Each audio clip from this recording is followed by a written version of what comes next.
Gardenia is one of the best ROM hackers out there, and today I'm playing as Renegade Platinum as a hardcore Nuzlocke. As the first Nuzlocke video, it is quite a shocking gameplay, but I found it really fun and definitely suitable to start on my YouTube Nuzlocking journey with. As per Nuzlocke rules, I can only use the first Pokemon I found during Drought. If a Pokemon faints, it's dead and boxed forever, a full wipe being in me having to restart the game, and I also have to nickname my Pokemon. Also, with hardcore Nuzlocke rules, I have to abide by a level cap for each gym leader's ace, and I can't use potions or other items in battle. With hell would items be okay? Renegade Platinum gives you very many options to work with, and the only Pokemon I'm banning is Giratina as it's a broken legendary. With that said, this is the story of my hardcore Nuzlocke of Renegade Platinum.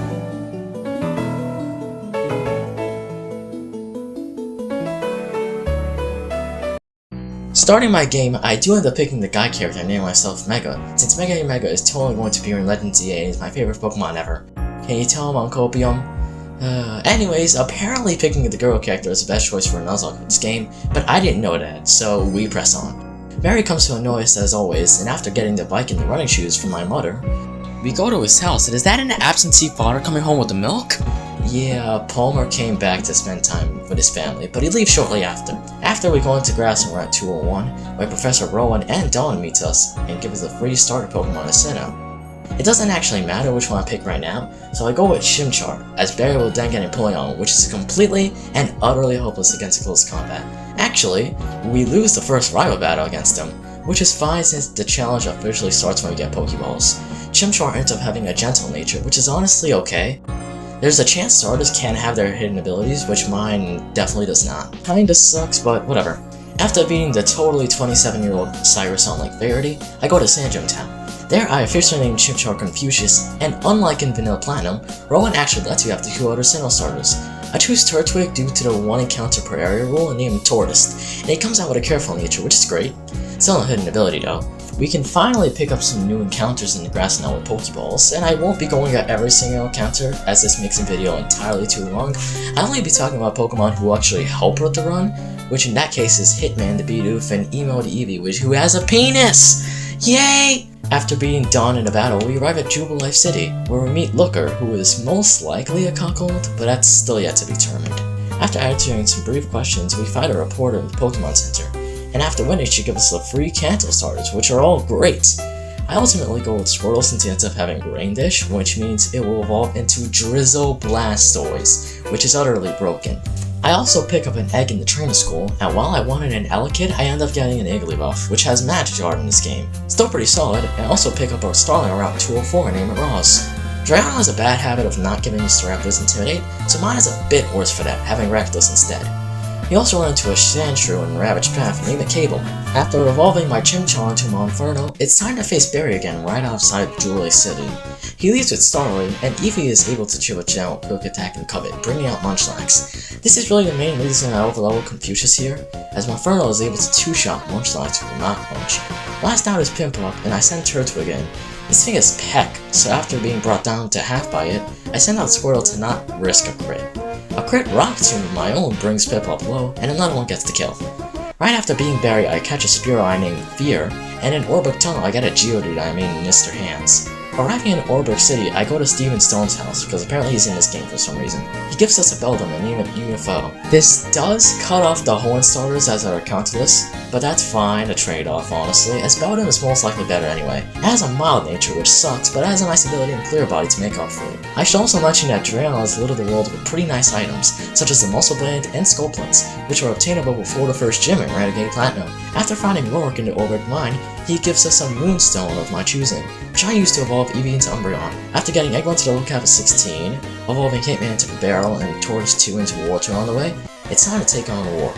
All gym leaders have full teams of 6 and pretty fucking nasty movesets. However, in-depth strategies except for all of them, as this Pokemon ROM hack is one of the most popular in the world. I'll leave a Confucius on his Nosepass and taunt the Nosepass immediately. This thing is a pretty annoying moveset, so once I swap out to Cable, the only move it can use is Shockwave, which I'm immune to. A couple of Bulldozers take out the Nosepass, and out comes Bonsall. 2 Bulldozers also take out the Bonsai, but not before it sets up a Stealth Rock. Geodude comes out next, which falls in a very similar manner. Onix then comes out and sends up Sandstorm. He's a very bulky boy, so 2 Bulldozers leaves him in the red, and he's relatively fast too, so Sandshrew cannot outspeed the Onix even after Bulldozers. Cable gets a bit too low, so I send in War Turtle, which hits with a bulldoze. I just thought I would be faster than a -2 Onix, but no, so I have to risk a crit before taking out the Onix with a water gun. The toughest Pokemon then comes out, which is Cranidos. I send in Beldum on a random move and end up being Zen Headbutt. Perfect. I then get struck with Thunder Punch, which of course ends after paralyzing. Great. Thankfully it's not a full paralysis, and UFO does heavy damage with Iron Head. I now have to send Emo, which is pretty bulky for this part of the game, being able to take a Thunder Punch after Roark heals and then take the Cranidos out with 2 feint attacks. Last is Larvitar and swap in Hitman. Thankfully I predict correctly and the Larvitar protects to activate its Guts ability with Flame Orb. I told you these moves were nasty. One Aqua Jet Okos the Rock Ground Larvitar, winning me the first gym match and moving me on to the Gardenia Split.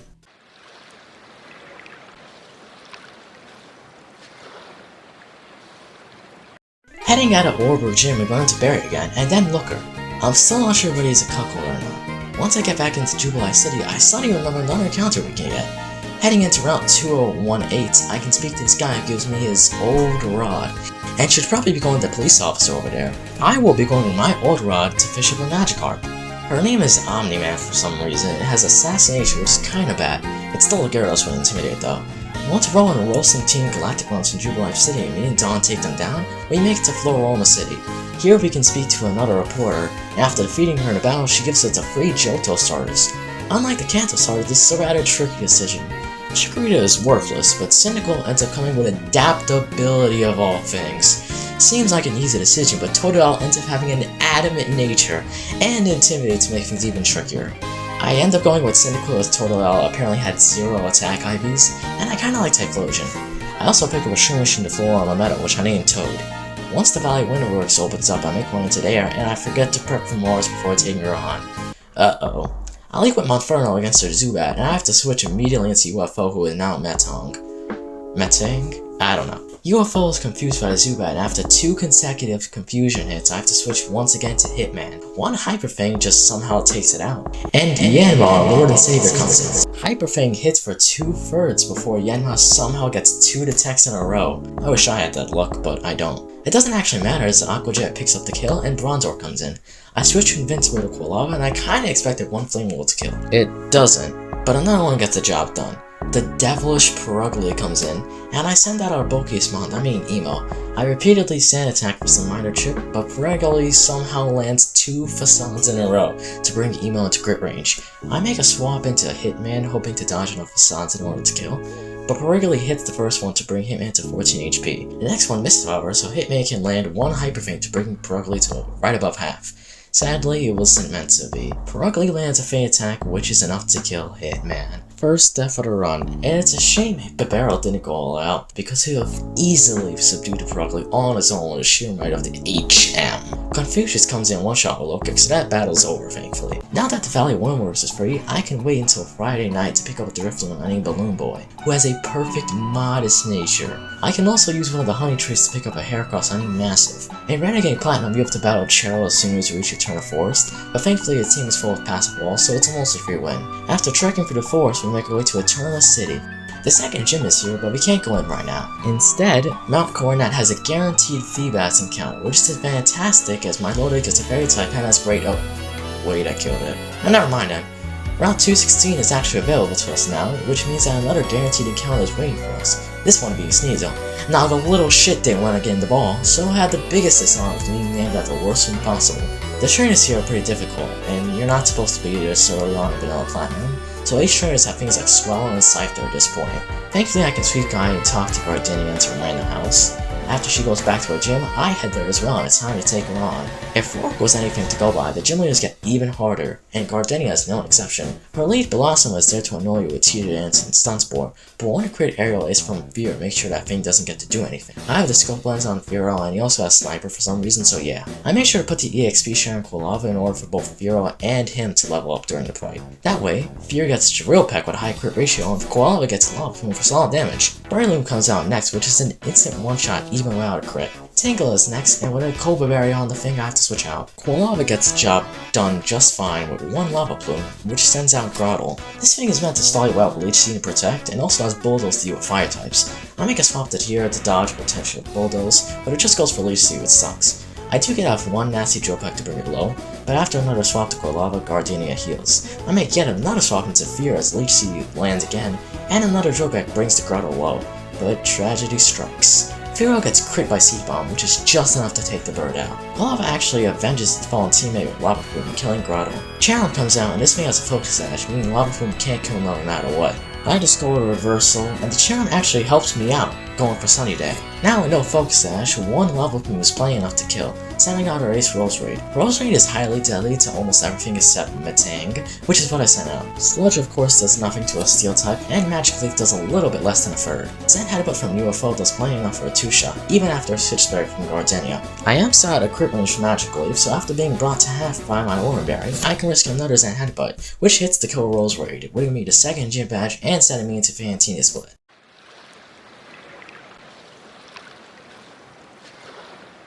Making a quick detour after Gardenia, I make my way into Old Chateau for another encounter.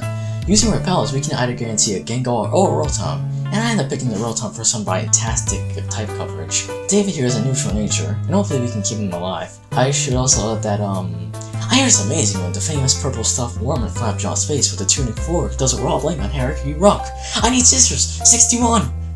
Mega, turn off the game console right now.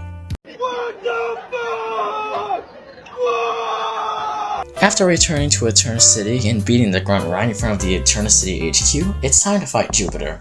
I lead with UFO against her Golbat and immediately miss with Zen Headbutt, allowing her to switch into Skuntank all of a sudden. This caused me to swap into Mr. Hands and get taken to a third with Night Slash. A crit fear would barely not kill, so I stay and go for Bulldoze, taking the Skuntank to just above half after a 6-berry. She then swaps out yet again for some reason, sending out Tangela. Invincible is a perfect answer to this, resisting Giga Drain and then taking it out with a Lava Plume. Sableye then comes out, and we have a perfect answer in Puffy the now Jigglypuff for this occasion. She resists every move this thing has, and a couple of Draining Kisses take it down, thus being near full. Skuntank returns, and Mr. Hands comes in to take a resisted Poison Jab. The Skunk then goes for Focus Energy, which is pretty scary, but Mr. Hands lives a crit on 4 HP and can take it out with 2 Bulldozes. Golbat finally comes back in, and UFO resists all of its moves, so it's able to take it out eventually. Right after the battle, we find a Porygon who's been abandoned, and take the thing with us. Viral here has a naive nature, which is pretty much perfect for a future Porygon Z. I mean Cynthia. Champion Cynthia. Yes. She gives a Togepi egg, which hatches pretty quickly. Echo's got a rash nature, which is pretty good, and evolved into a Togetic after we maxed out its friendship. Then I was originally planning to go into Mount Cornet and into Hearthome City, but turns out going into Wayward Cave is to fight Mira to mandatory now. She wasn't too difficult though. Metang crits an Iron Head to immediately kill the Togetic, and Terabia was able to take down the Haunter in 2 aerial aces. Heracross somehow one-shots Porygon 2 with Brick Break. Things do get a little sketchy with Kadabra, but Tortoise is able to kill with T-Bomb eventually. After helping her get her ring back, it's time to fight Dawn in front of Mount Cornet, because in this game she fights you a lot for some reason. Tortoise is second, chips the lead Piles on half before I have to switch out Emo, and after a couple of crunches, she switched into Clefable. I send in Metang, unfortunately getting paralyzed on the switch, but a Cherry Berry fixed that. Metang gets paralyzed again, making the Cherry Berry useless, but he lands an Iron Head and a Bullet Punch for the kill. Grotto is next, and Massive comes in on a Leech Seed, and then Invincible comes in on Bison, which paralyzes. Great. I send in Massive again, and Pimus only hits twice at first, but another hit takes the Grotto down. Pious1 then comes in, only to get to immediately killed by Rick. Last out is Slumpity, and this is actually why it's better to have the girl character than the boy character in Renegade Platinum. Lucas would have a Granbull instead of a Lompany, which would be much easier to play around and is much slower. I didn't do that, of course, so I have to sack my Grotto to a crit jump kick from Lompany. That's our first star loss. Not the worst loss in the world, but it's still kinda sad. Thankfully, Heracross can live a Dizzy Punch Connect with a quick break for the kill. Now, so far, all of the battles have been relatively easy. Only 3 deaths up to this point, the team is looking good. But right before Hearthome City awaits Renegade Platinum's biggest run killer, Aaron. Yes, the bug guy. Normally faced during the Elite Four Gauntlet, he jumpscares you right before you enter Hearthome City and challenges you to a battle using the mix of his Diamond, Pearl, and Platinum teams. This battle wasn't even designed to be winnable, it was supposed to be a wipe for the player to learn from next time. But I had to beat him, and looking at my team, there was one good way I could do it. I had one idea that could get us through Deathless, and it had to work. I lead Monferno against Dustox. Forgive me for forgetting Dustox is shield dust, meaning he can't actually be flinched by fake out, but Monferno getting poisoned wasn't too big a video. He's not staying in long. After taunting and set up Stealth Rocks, it's time to switch on to Drift Blim. She takes minimal damage from her Bug Buzz, and I go for Substitute. Dustox pathetically uses Toxic over and over and over again, while I use Minimize 6 times to max out my evasion. Yep, evasion strats. Once I do, it's time. 2 Air Slashes take out Dustox, and in comes the biggest threat, Drapion. After spamming Air Slash, Drapion manages to take out my substitute, but not before he goes down. Scizor comes out next, and I miss my own Air Slash as Scizor Swords Dances. No matter, as 2 Air Slashes take him down after I reset my substitute. Beautifly then comes out, and it's right at half HP after Stealth Rocks. Its Focus Sash is also broken, and another Air Slash enough for the kill. Last out is Venom off, and it too gets taken out by an Air Slash. Now, I didn't actually lose anyone here, nor did I shrug much. Did I just hype the fight up for more views? Yes! Am I going to ask you to subscribe? Yes! Subscribe! I said it was going to be degenerate, and it was! Once we get to Heart Home City, it's time for a couple evolutions, like Jigglypuff into Wigglytuff, Togetic into Togekiss, and Porygon into Porygon 2 using a newly obtained upgrade. All of this is in preparation to take on the next gym leader, being Fantina. Like Aaron, she is also hailed as one of Renegade Platinum's hardest fights, but remember how I said full pull strategy exists for every gym leader? With a specifically male Umbreon, we can utilize one of those strategies. Spamming Captivate on a lead Drifloon will cause it to eventually Baton Pass a severely neutered special attack stat into Miss Magics. And, as I switch in David, Miss Magics is doing next to nothing with its stats and its Shadow Balls. I can now safely fish for a Paralysis with Discharge, which I get, and swap out into Byron on a crit Dazzling Gleam, taking down the 9 HP. Thankfully I've recovered, so I can just get back up to full, and start spamming Charge Beam for some special attack boost. It otherwise wouldn't do much, but 2 crits in a row take Miss Magics down, bringing in Gengar. I use Discharge, bringing it to around the 4th, and Viral gets burned. She heals, and I use Discharge again, somehow getting another Paralysis. From there, Gengar dies, and Spiritomb comes in, and I send out Puffy. She walls all the Spiritomb's attacks, similar to Sableye, but after Adrenakiss get disabled, I swap to Ego, finishes the job. Driftblim returns, but another Moonblast kills. Dusclops then comes in, so I swap to Emo, who immediately gets burned. Emo has Synchronized, which hilariously means Dusclops is now burned. Now even stuff like Sneasel can wall the Dusclops, and Feint Attack eventually takes it down after some healing. Last time has been Net, so I swap to Puffy to also wall it. Adrenakiss brings it to half, move gets disabled again. I Charm to make the Banette hit like a white paper towel, and swap to Sneasel. From there, Feint Attack kills, meaning we've beaten Fantina and can move on to Maylene Split.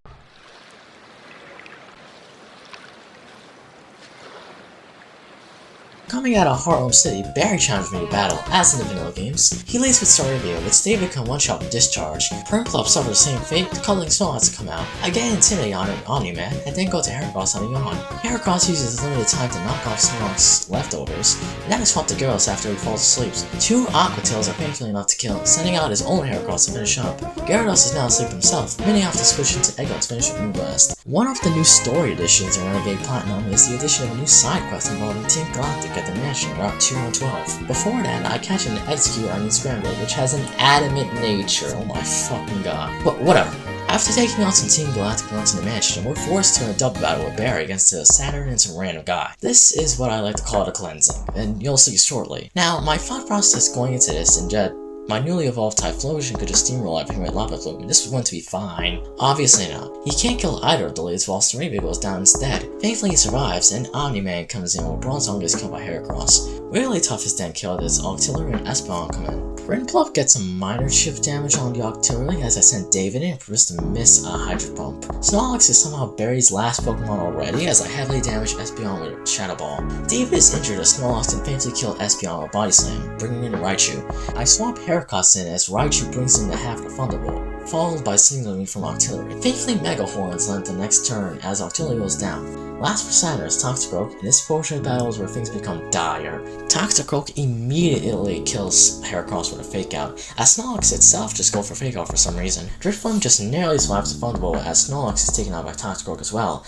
Air Slash does a good chunk before Balloon Boy also goes down. Running out of options in a 2v1, I send in David, hoping to outspeed and at least kill the Toxicroak, but alas, it was not meant to be. Echo 2 falls to combination of the two, as my last hope rests on Typhlosion. If he goes down, Gyarados Gyarados surely can't survive a Thunderbolt. He outspeeds somehow, killing Tactical can bring Raichu to below half. But it doesn't matter. I can smell the crisp air of Twinley Town, and I can feel my room again. The same place where I started my journey. It's all coming to an end. But no! So Typhlosion survives on 2 HP, meaning the next Lava Plume kills and gets us the victory. I guess that's why they call him.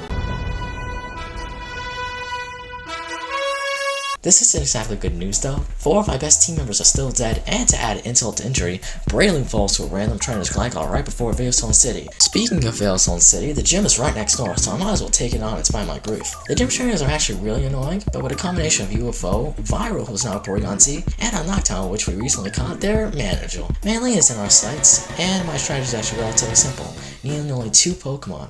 Let's see how we fare then. The main portion of my strategy is Omni-Man, but not quite yet. For now, he gets off an Intimidate before swapping on to Puffy. Puffy paralyzed Medicham before setting up Stealth Rocks to break the Lucario's Focus Sash in the back. He's brought quite low, but not low enough to kill. From there, I can swap into Omni-Man again to get Medicham to -2 attack, and then start setting up Dragon Dances. 2 is all I feel comfortable with before Medicham gets a potential crit, and with the wide lens to give him 99% accurate Aqua Tails and 93% accurate bounces, we're in business. From there, her whole team is one giant sweep to give us the 4th badge, and send me to a Wake Split.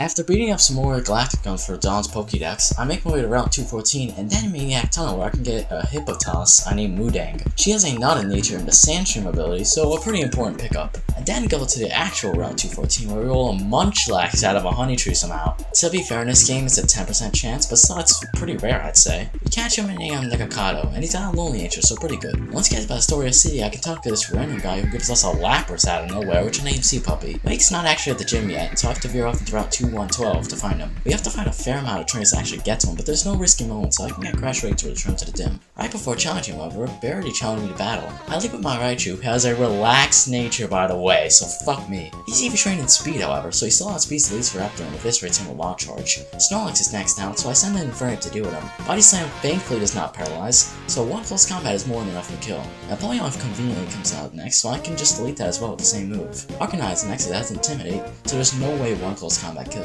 Instead, I make a swap to Omni-Man, and this week for some reason guys go with Thunder Fang. I mean, I guess it's hard killing a -2 defense Infernape, but Omni-Man can survive right under half and swap into Fiona+, who got his reward for beating Saturn and that guy at the mansion. Still doesn't make up for my 4 deaths! Anyway, Manaphy takes the funding very well, but he still gets paralyzed, so we're taking a risk by staying in. Alas, it works out, and 1 Wobuin takes the dog blow. I get paralyzed the next turn, so I swap to Typhlosion, who kills Arcanine with newly learned Earth Power. My style is brittle, but I have my Adamant scrambled for the job. I kinda forgot that Spore works on grass types in Gen 4, so it does fall asleep, but we get a lucky first time wake up to bring the Mushroom down to its Focus Sash, and make us notice swapping to Typhlosion and get to calm Breloom and Heracross for more to enter the gym. The gym trainers are mostly uneventful, however I do make one huge oopsie. I forgot about this one trainer with a belly drum with Zoom Roll, while I have my Lapras out there, who could do jack shit to the thing. I just kinda have to let him go for it, unfortunately, and then send him scrambled to handle his fucking rabbit. Nothing else gives me problems, so we get to Wake after swapping out Lapras for an A+. Now, Wake is what I'm about to call the Cleansing Part 2. Water Edition. Wake is probably the toughest gym in Renegade Platinum, for a variety of reasons. The first is that Drayon gave him permanent rain, but that didn't bug me so I can just use Sunny Day to not only get rid of it, but to activate Scramble's Chlorophyll ability. After taking an Ice Punch from Quagsire, I kill with a Woodham, which is more than enough even with the Rindoberry, which Quagsire has. The second problem with Wake is his demonic selection of Pokemon. The first being Dragonet's Gyarados. Now, I'm shit scared of this thing, so I just let Scramble go after getting some good damage off its Psychic. I'm not necessarily proud of this play looking back, but at the same time it was a random move that a lot of my Pokemon wouldn't withstand. This makes room for Raichu to come on Rage Kill or Wild Charge, bringing in Sharpedo, yet another deadly pick. This time I don't just stack my Raichu, instead I swap to Gyarados to Intimidate, and then to use Earthquake just huge damage. I switched into Manaphy as Sharpedo heals, and Dazzling would have killed enough with the Focus Sash that the Shark has. Another hit does kill, bringing in Ludicolo. Shazam were reserved for this purpose, however you can't actually kill with X's when it dies to an Ice Beam. The damage is still pretty worthwhile, so Viral can set up a Nasty Ball wielding a Hydro Drop on 7 HP. Damn. The Ludicolo does take itself out with Life with Weedle, sending a Polyrath, who goes back in the ball roughly the same amount of time it came out. Wake's Ace Float Souls last, and this is where our problems really begin. This thing would outspeed regardless, and has an Aqua Jet, so Viral is down for the count for the rest of the battle. I don't actually want to lose him, and the 2 Pokemon I already sacked I don't think will do anything for the rest of the run, so I'm fine with those. but it's looking like something else will get sacked. One Grass Knot does huge damage with Fiona Plus, but Floto very unfortunately gets defense power with Crunch, meaning I have to switch and most likely sack another Pokemon. I send in Raichu to turn he heals, but he cannot speak with his relaxed nature, and folds to one Aqua Tail. Fiona Plus comes back and it does huge damage to Grass Knot, but not before Crunch takes him down low as well. Sadly, one more Aqua Tail is enough to get the kill. I only have 2 more Pokemon from here, and Twin Leaf Town is once again rearing its ugly head. Gyarados comes in, and all I can do is hope he takes a Crunch.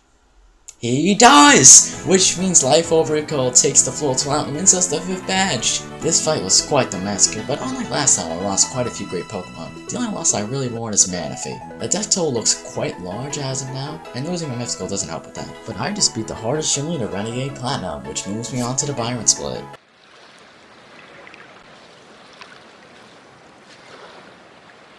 After the massacre is crashing wave, we go into Bury and Wake again before the Great Marsh, and suddenly a massive explosion occurs. Now it doesn't rival anything Dave Bloods has on the toilet, but now we have to chase down a Galacticron who caused it. On the way we run into Looker again, who still might be a couple, not sure. Anyways, the grunt is dispatched immediately, and we run to Champion Cynthia, yes, Champion Cynthia, who gives us a secret potion. That opens up the North Pole around 210 for me, and I kinda fuck up when I fish here. Horsey is obtainable in many other places, however get specifically here. And also get Dratini. This cuts off Dratini's encounter, but whatever.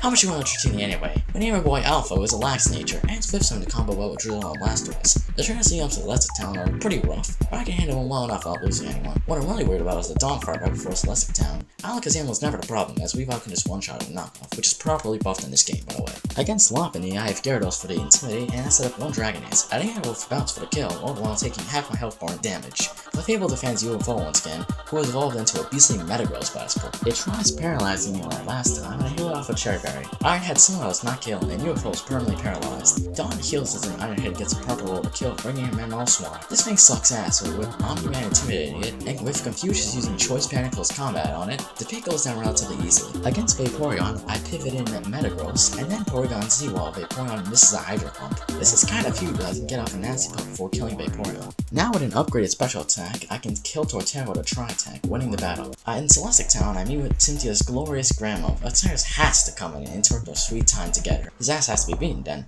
His team, similar to vanilla games, is probably underwhelming here. Weavile one-shots Crobat with an Ice Punch, Mudang one-shots Magneto with an Earthquake, and then I pivot in Weavile again to deal with his own Weavile on Honchkrow. Before heading off, I fish up a Relic Camp in Celestic Town, which may be needed for an upcoming fight. I also had to Pastoria City to get 5 Pokemon from the Great Marsh, keeping Scorpio to Scorpion and releasing the rest. This is because you can get the Protect TM for doing this, which is near the best TM in the game. Maybe behind Substitute, I don't know. We can't quite head off to Candice City just yet, as in Renegade Platinum, it is mandatory to go to Power Park. Now, I didn't know what this place was, but you'll find out. On the way, we can get a Tango, which I named Jackass. You jackass! There's a Brave Nature, which is pretty good. The only reason you have to go to Power Park is to fight Derek, who in Vanilla Platinum you fight in the Battle Frontier, which is post-game. It gets even worse somehow, as he has an Entei to boot, and a Metagross as well. Damn. His late Gallade is one-shot by Staraptor Slido, bringing in Empoleon in, who just gets one-shot as well by close combat. From here, the legendary Entei comes in, and we're also doing -2 defenses, he obviously can't say in. Blastoise can come in, however, after Entei misses a Stone Edge. Blastoise can kill with a Surf. Weavile is a resident Alakazam killer, so he's a non-issue. Metagross is very much not, so after intimidating Gyarados, I can send in Invincible to one-shot with Flamethrower even in the rain. Last is his own Raptor, but Relicanth can come in and one-shot with Rain Booster Waterfall. Now to beat Derek's ass, let's see how Kate reacts to this. Oh dear. Yeah, psychic powers, totally. Not anything else. Should I call a police officer again? Candice City is finally on our issue, but that brings yet another berry fight. Weavile one-shots his lead Staraptor with Ice Punch and Heracross. Staraptor takes a crit Mega Horn and then responds with Fly to dispatch Heracross. Orion comes in, but this means Sash, so I make a switch to Confucius to fake out to break Sash, and then Fire Punch for the kill. Empoleon conveniently comes in, which is automatic kill, and Arcanine is which is very much not. However, Tortoise too can come in and outspeed with Scarf to kill. Last down is Snorlax, and this thing now has Curse, making it more menace than ever before. Lucky for me, Scarf gets a crit on the first attack, reaching another one was playing enough to kill. From there, Renegade Platinum makes Iron Island mandatory, with a battle of Riley to boot.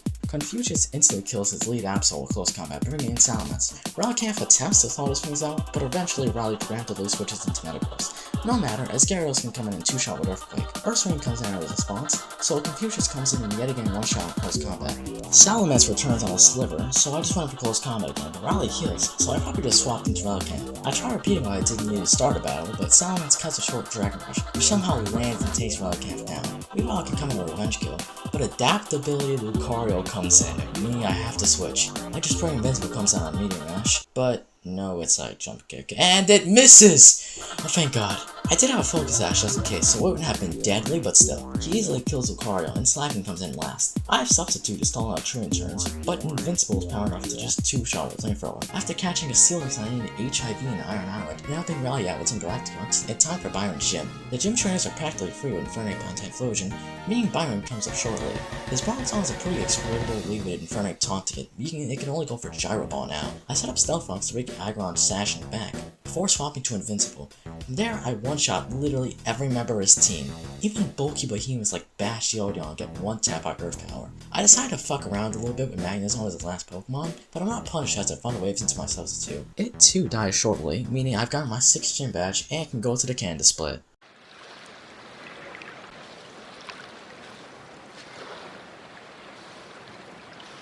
After defeating Byron handily, I go to the Candy Library with Dawn, Barry, and the Professor are. Yet another massive explosion takes place, and now I'm wondering how Team Galactic got nuclear bombs. We make our way into Lake Valley where several dead Magikarp lay, and inside of the cave, Saturn is just sitting there for some reason. He's the one who anally raped 4 members of my team, so revenge is necessary. Metagross can one-shot Alakazam even with a neutral Iron Head, with the choice band something as bulky as Rhydon also downs in one hit. Against Octillery, I go into the Garchomp we got from Wayward Cave for some momentum, and then into Jackass.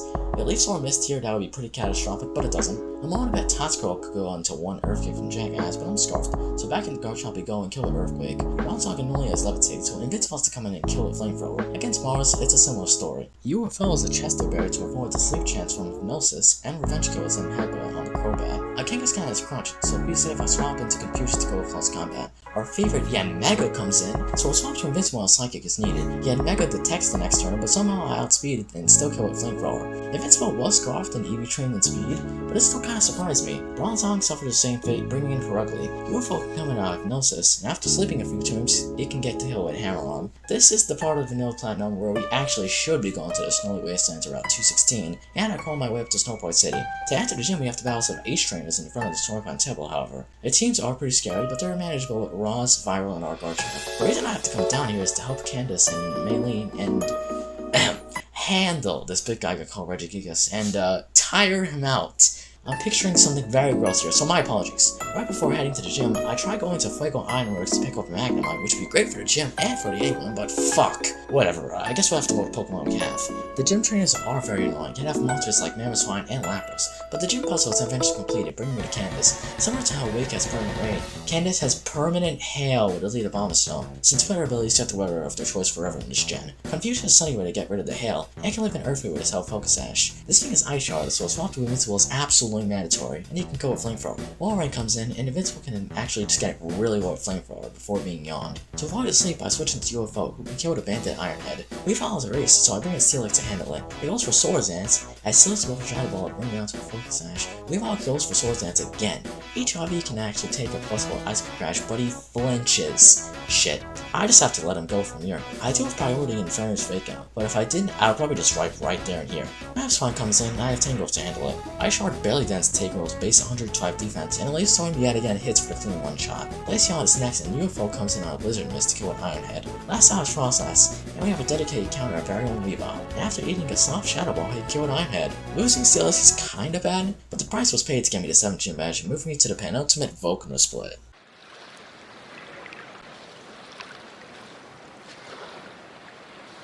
Beating Candice officially introduced me to the Renegade Platinum endgame, which is so immensely long and deadly. The Volkner Split specifically can wipe people before you know it, meaning I have to be extremely careful with the next couple of boss fights. We make our way to Lake Acuity only to find out that Barry got his ass fucking violated by Jupiter. I mean, I would love to be in this place if he didn't have that weird spaceman costume on. on, but whatever. Because Barry couldn't get the job done, this means I have to go back to Village City to the Galactic headquarters. The potential cuck Looker comes to join me there, but he doesn't really help much. There are all sorts of Team Galactic grunts in headquarters, so help would be appreciated, but that's not something a cuckold like Looker really does. There happens to be even more grunts at the speech Cyrus gives, where he says that the world should literally end. It's going to cheer him on, of course, calling him Master Cyrus for some reason. Looker also remarks that Cyrus is 27 years old, making me think that he's the one cucking Looker. Anyway, it's time to take on the 27-year-old Cyrus yet again. I think it goes similar to last time. Weavile somehow can't take out Crobat with Ice Punch, but Crobat gets the job done itself with Brave Word recoil damage. With Magneton, I swap out to Garchomp to one-shot with Earthquake, and then go out to Strive Inferno to handle Weavile. I have to risk a Brave Bird to clear with Viral, but then he can kill with Thunderbolt. Last out is Houndoom, which also falls to Garchomp Earthquake. Saturn is immediately next in battle, so I top Confucius one-shotting Bronzong and Fiddlets. Against Octillery, I have my dedicated counter Jackass, who now has Energy Ball to ensure accuracy. Magmortar is now Saturn's new deadly addition. Garchomp can withstand even a crit Fire Blast. A burn would be really bad, but such bad luck does not fall upon me, so Garchomp can protect from Liftor's recovery, and then kill with Earthquake.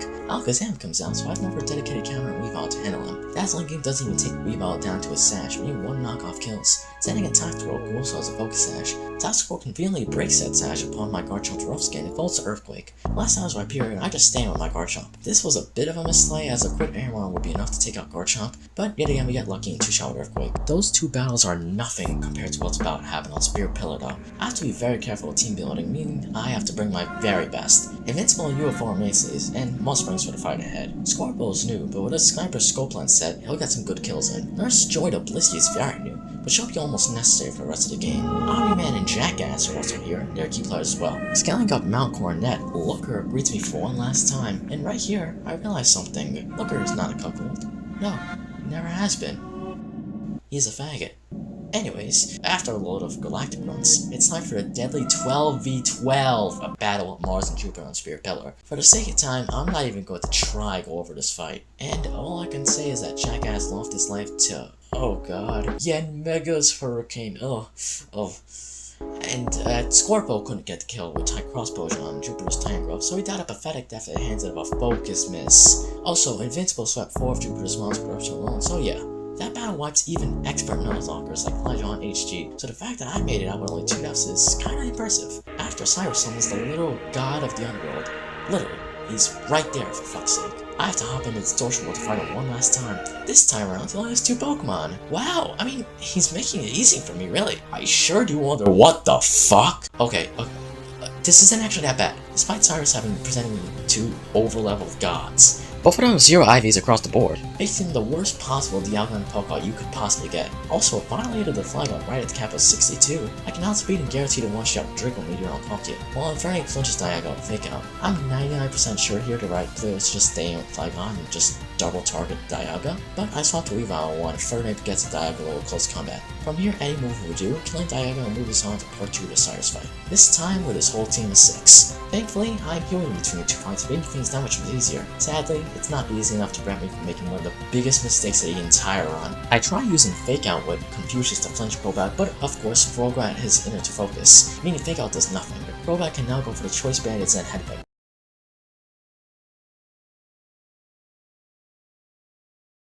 which takes out Confucius with a crit. Did it need the crit? I don't know. Could I have preserved Confucius' life there? Probably. Is my starter now dead? Yeah. And this made me realize something. What have I done? I mean, all of my Pokemon are dead. So many of them by this point. And what have I done to save them? Nothing. That's what. This one, specifically, still sings more than any death thus far. He's been with me since the beginning. I just grabbed him out of some Scoogaze, and yet he stayed with me all to this point. It's a shame, really. At least Weavile can revenge kill with Ice Punch, bringing Magnezone. I've seen a sequence of events already. Garchomp can kill this Magnezone for the final time and Weavile comes in. Confucius was my plan for this thing, but he's fucking dead. So it's Weavile and Weavile Violence King instead. I'm going to do, of course, and out comes Houndoom. I'll for the King Drills to start here, Pond resisting Flamethrower and killing with a Spec Surf. Gyarados comes in and Vitalize Thunderbolt. Do you not realize what happens? Think! 3, 2, 1! Yeah, it does. Last out is Conchko, and I probably should have swapped to something else, anything really. But Violet still picks up the kill with Thunderbolt, giving me the win, and I'm finally finished with Team Galactic. We still have to face Giratina though, but it can't escape the Master Ball. Giratina, the Renegade Pokemon. Wait, Renegade Platinum? The Renegade Pokemon? Yeah, he's balked instantly since he's too strong. After all of that drama's over with, I tried getting a 20% of luck to buzz on Route 222, but this fat fucking cat shows up instead. No matter, as Volkner's still pretty easy without him. The Twin Triggers are completely swept with a combination of Garchomp and Typhlosion. The only problem that I run out of PP eventually. Usually, Volkner would be a similar story, but this game acted as a decent team, meaning some fighters we put into the battle.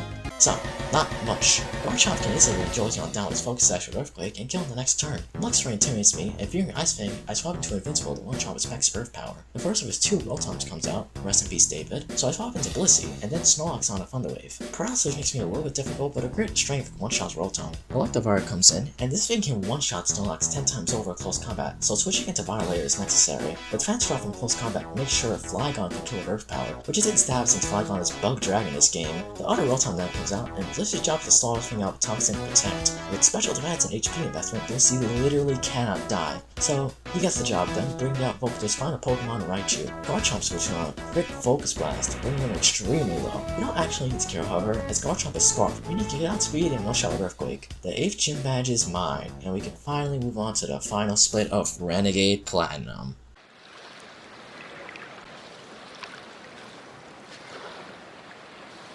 After defeating Volkner, our only objective now is to make it to the Pokemon League. I could theoretically try taking on Dahlia, but 1, she has a Speed Boost Blaze Skin, and Zapdos Sandbox is too exhausted for her, and 2, she doesn't actually give anything worthwhile from the battle. So instead, I just surfed my way up to Route 223 to reach Victory Road. This is a true gauntlet of shit. It took me 2 hours of gameplay time just to complete it. And that's not even counting the time for me to play in boss fights. One of the few good things about this place is that we can get our very last cat here, Magneton. It's kind of a shame since Magneton isn't actually in the game anymore, as of all the battles it was useful in is already past now right now. Still a cool pickup, I guess. Anyways, Victory Road isn't just long, it's hard too. Even random trainers have monsters like Salamence, Porygon Z, and Typhlosion. Now, usually when you're exploring Victory Road, you'd be doing the whole thing and just go to the Pokemon League. But Drayonis worked this magic here too, making it so the post-game area of Victory Road is now mandatory for you to take on right now. We're immediately thrust into a battle with Marley, who has a bunch of speed demons. Now, I'm almost certain that Bucky counted here. See, Weavile didn't actually kill a knockoff when it took Starmie's X-Battle off, causing me to risk a crit, but somehow, after she healed, knockoff did kill, even without the item removal boost. Whether this is an intentional programming thing or just an oversight, I don't know, but this was a bug that has probably killed someone's Pokemon before.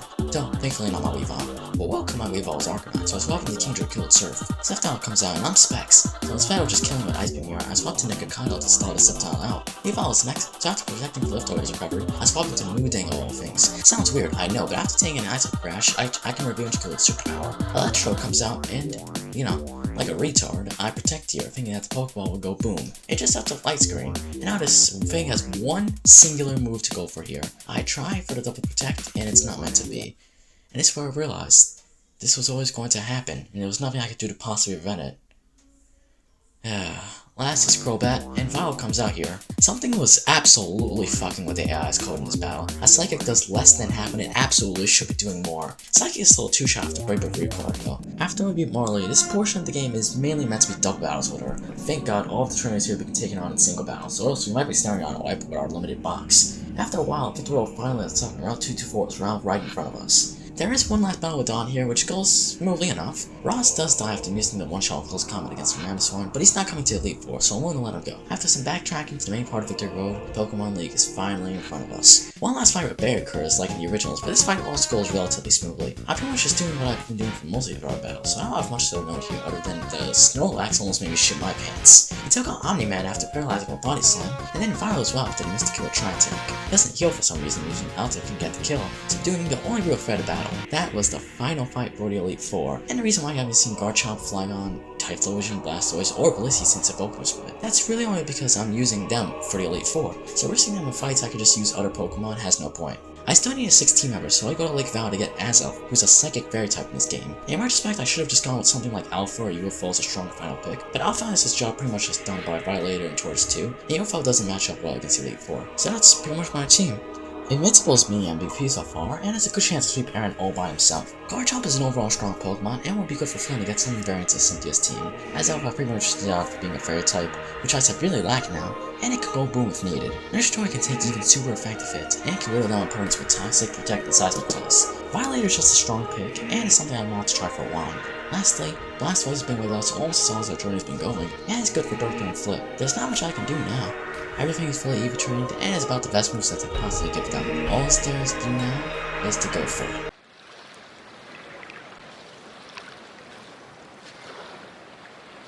First is Aaron, and he's going to reveal one of 4 possible teams to us. Yeah, 4. This makes team building so extremely tedious, and makes the Renegade Platinum Elite 4 the gold standards for how to build a difficult challenge. For now, Aaron opens up with Scyther, which means he has Team 4. Perfect. YouTube's probably gonna fucking ban me if I show what a gore fest things will cost, so I'll show this instead. Not listening! This isn't about me! This is about the thousands of people murdered and the countless other lives destroyed! Why is above the law? Why does never pay for his crimes?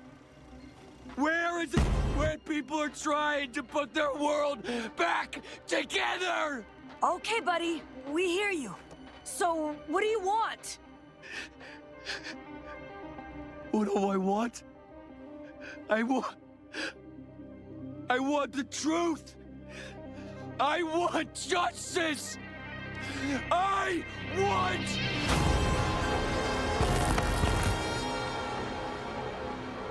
And that's Aaron, somehow easier than last time. Just for the record, if we got Team 1 or 2, it would have been clean sweep as well, but Team 3 had a Focus Sash Beautifly on it, meaning some actual strategy would have been needed. But we didn't get that team, making for a damn legit win. Bertha also has one of 4 possible teams, dealing with Tyranitar and Powdon. Leading a Powdon is much better here, as I should have as Team 1 or Team 2 here. I'll even add up, then I have to send in Blastoise here, because she would actually outspeed with Powdon and Tyranitar to get a Brain first, meaning Sam would come after, nullifying his ability. Water Spout one-shots here would easily one-shot Golem, but with Focus Sash should actually get to do something with Thunder Punch. Not even a crit would kill, so one Water Spout kills even at taking some damage.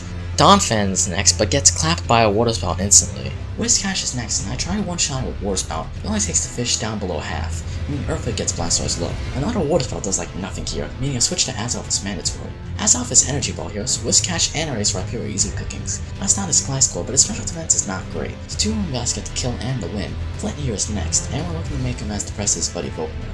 Dark, right? I guess so.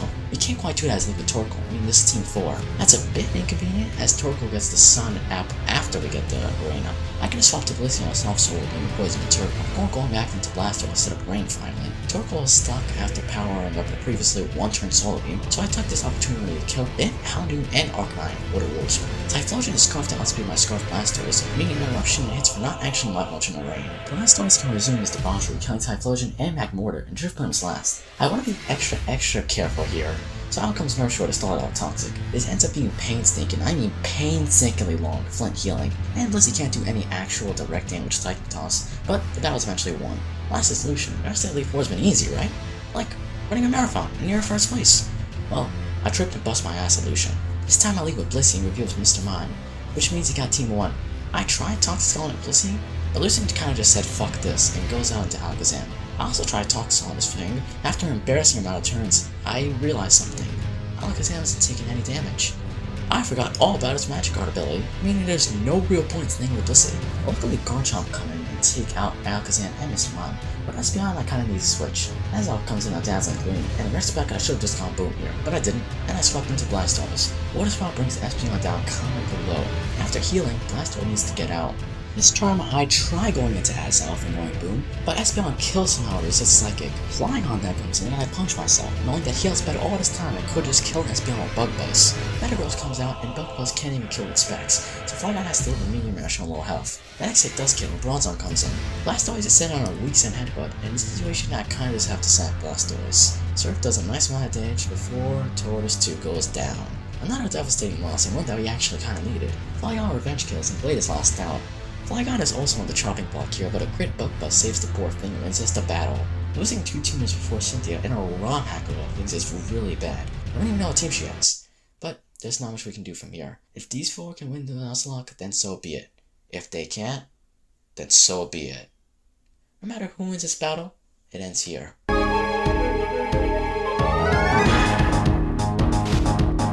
3 or 4 Cynthia's leads instantly coupled to Eruption, and Spiritomb is definitely one of them. Invincible isn't pulling any punches in his last fight. After all, he's the last starter standing. Many bodies he's seen, all of his fallen teammates. So if anything, adding more would be the last thing he would want. Cynthia's shredded guard shot comes out, and Violator here to steal his thing. It scarcely goes for Stoners, but Violator can take it. Critical Meter is playing out to kill his land shark thing, whatever. Realistically, Flygon didn't need to die against his Togekiss, but just to get a clean switch and go for Fire Blast. Which missed, of course, and Flygon goes down. I kinda make an oops here, as Invincible will kill easily, but instead I trust on and think out Nurse Joy. I get tired of waiting, so I go into Guard Shot on hard rebounds before healing Rock Line. My logic is out now, and this is the appropriate time to start calling Blissey. Annoyingly, this thing has hypnosis of all things, but Blissey's taking minimal damage, so it doesn't matter. Cynthia heals to make the process more arduous. I wanted to get it over with, I swapped to Guard Shot, only to be killed instantly with Surf. My logic was going to go down regardless here, so this gives me a free switch into Invincible. Lucario was arranged to just barely one-shot with Eruption. Ah, who am I kidding? He's fucking obliterated by it. Cynthia's last Pokemon is Rose Raid, and right here is where it dawned on me. I'm faster, and I'm locked into a full power Eruption. Invincible is spec as well, so this is plenty enough to kill. With just a Typhlosion and a sleeping Blissey, I click Eruption one last time.